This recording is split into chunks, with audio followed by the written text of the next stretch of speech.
Hello friends, welcome to the new episode of my channel. আমি সৌম্যজিৎ। এই মুহূর্তে আমি কথা বলবো আমাদের আরও আরেকটি বাংলা সিনেমা রিলিজ হয়ে গেছে, যে সিনেমাটার নাম রবীন্দ্র কাব্য রহস্য। পরিচালনায় রয়েছেন সায়ন্তন ঘোষাল।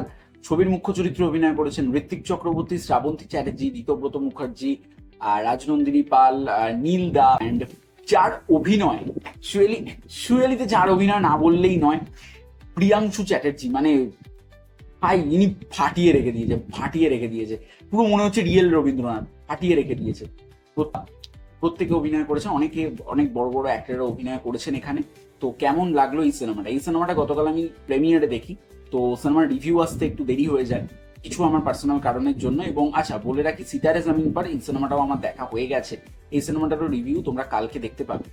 কেমন লাগলো এই সিনেমাটা আমাকে এক কথায় যদি বলতে বলে, আমি বলবো আমি সায়ন্তন ঘোষাল এবং সৌগতদার লেখা এবং সায়ন্তনদার পরিচালনার খুব বড় ভক্ত। মানে তাদের কোনো কাজ আসবে আর আমার ভালো লাগবে না, সেটা কখনো হতেই পারে না।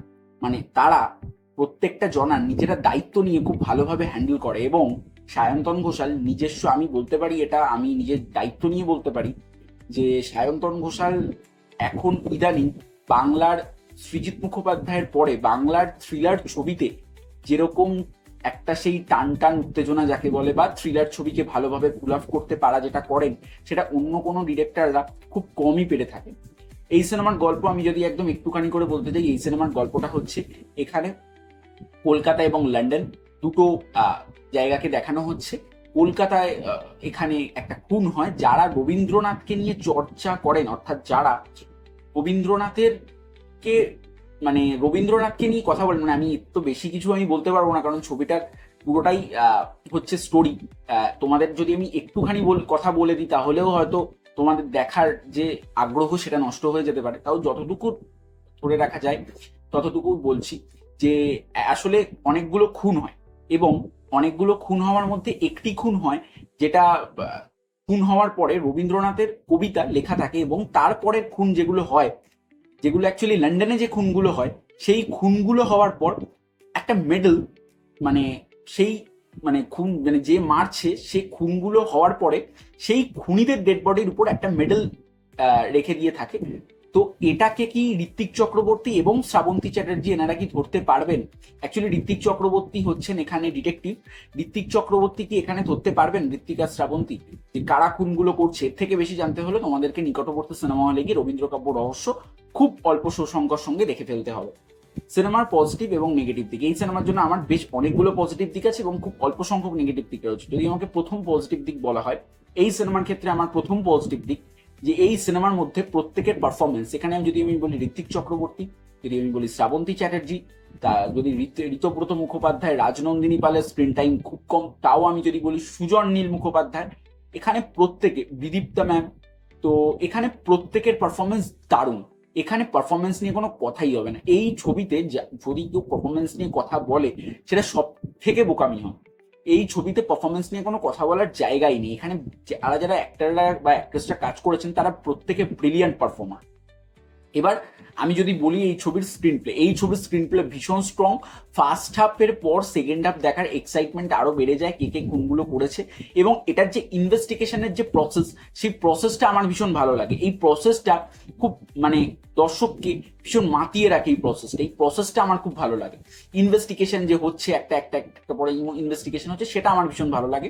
এবং এই ছবিটার মধ্যে যে এই ছবিটার মধ্যে না, তুমি সৌগতদার, যদি তোমার প্রত্যেকটা যদি কাজ দেখো, সৌগতদার কাজের মধ্যে যেটা থাকে, সৌগতদা কিন্তু শুধু একটা মার্ডার মিস্ট্রি থ্রিলারের ছবিতে শুধু ওই অ্যাঙ্গেলে ছেড়ে দেয় না, যে চলো ভাই, না লাস্টে হয়ে গেছে, একটা খুনি ধরা পড়ে গেছে, চলো আমি ছেড়ে দিলাম এখানে। বাট ওটা উনি করেন না।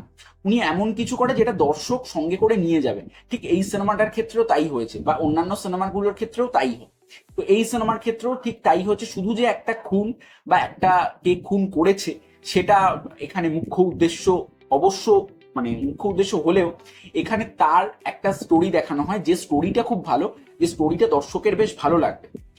এবং এই ছবিটাতে আমরা গানের ব্যাপার নিয়ে যদি কথা বলি, গানগুলো খুবই সুন্দরভাবে ডিজাইন করা হয়েছে গানগুলো। এবং ছবিতে লোকেশনের ক্ষেত্রে আলাদা করে বলার কিছু নেই, লন্ডনে তারা শুটিং করেন, এসকে মুভিজের প্রত্যেকটা ছবি লন্ডনে শুটিং হয়। তো আমি যদি সেইখানের কথা যদি আমি বলি, ছবির লোকেশন ওয়াইজ ছবি খুব ভালো হয়েছে, ছবির মেটেরিয়াল খুব ভালো, ছবির মধ্যে একটা প্রিমিয়ামনেস রয়েছে, এবং দুটো টাইম লাইনকে যেভাবে দেখানো হয়েছে, একটা ওল্ড টাইম লাইন একটা নিউ টাইম লাইন, সেটা ভীষণ ভালো, সেটা সিনেমার মধ্যে ভীষণ ভালো লাগছে।